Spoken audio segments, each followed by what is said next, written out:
may not look super small right now.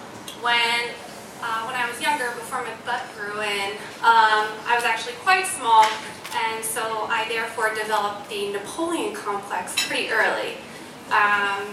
So it's interesting that you were talking about the wrestling aspect. My brother and I, who's 2 years younger than I am, 2.5 years younger, now he's like double my size, but I used to be small but really, really strong, and I was very, very stubborn. So we used to watch WWF and The Undertaker, and I thought I was so strong. So we were in my grandmother's room at one point, and I lifted him up over my head.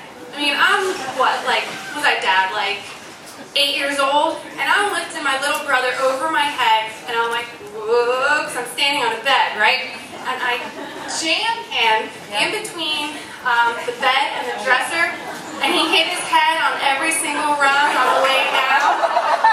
And I remember saying, Andrew, shh, no one needs to know about this. And he's like, what? And, he's losing consciousness. And so, I was always just kind of a badass that just needed to prove myself, hence the Napoleon complex. And I would wrestle boys at recess, and I always thought crying was a weakness, and so I got into college, and Napoleon complex did not go away. At parties, we would have big parties, and I'd carry in kegs by myself. I'd carry in ice blocks with my roommate. It was just absolutely ridiculous. No one should be doing that if you're like a big burly man. And I used to wrestle one of my roommates, and she's probably, I don't know, a little under 6 feet tall, and I used to tackle her when she would walk past the staircase. When I knew she was a little distracted, I would jump off and just get her in a headlock and just take her down to her knees and make her, pass out until she said uncle. And so I've always had this issue where I just needed to prove myself. And so I just started dating my now husband, and his one sister lives here, and his other sister lives down in South Carolina.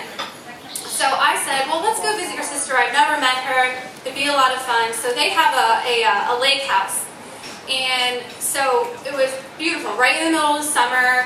And they have jet skis and water skis and all that kind of cool stuff. And there's this woman who was riding everybody around, all the boys really, because they were going nuts, and flipping them over the wakes, and they'd fall off. And, so I said, well, I can do this. So we hooked up one of those big-ass tubes to the back, right?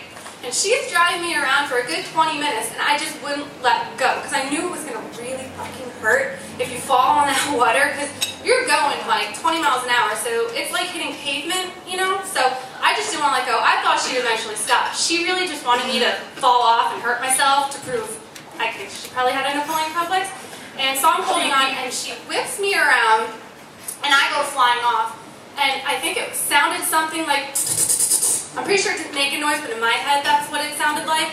And so it was bizarre because I was rolling on top of the water for a good 20 seconds, enough where I had time to think to myself, I'm still rolling.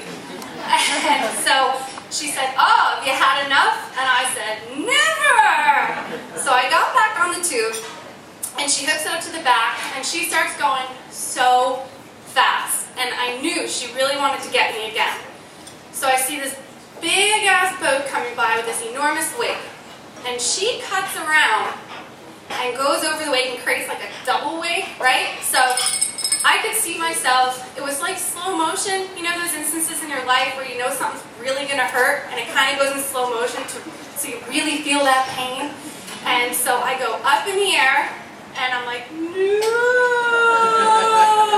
And I come down, and on the tube, I whacked my chin, so it knocked my head backward, and then the other part of the tube jammed me in the stomach. And I had a life jacket on, thankfully, so it knocked all the wind out of me. So it's the woman driving the jet ski, my husband, my boyfriend at the time on the back, and then me.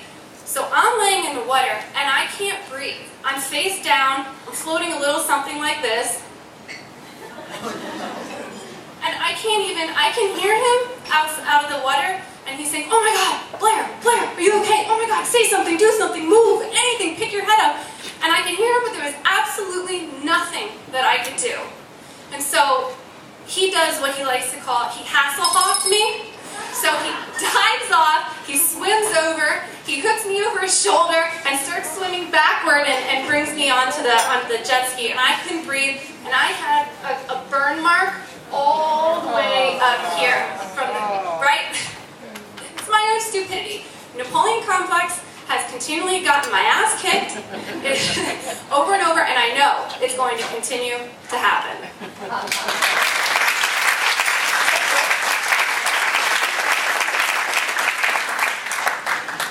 Blair, at about 5 minutes.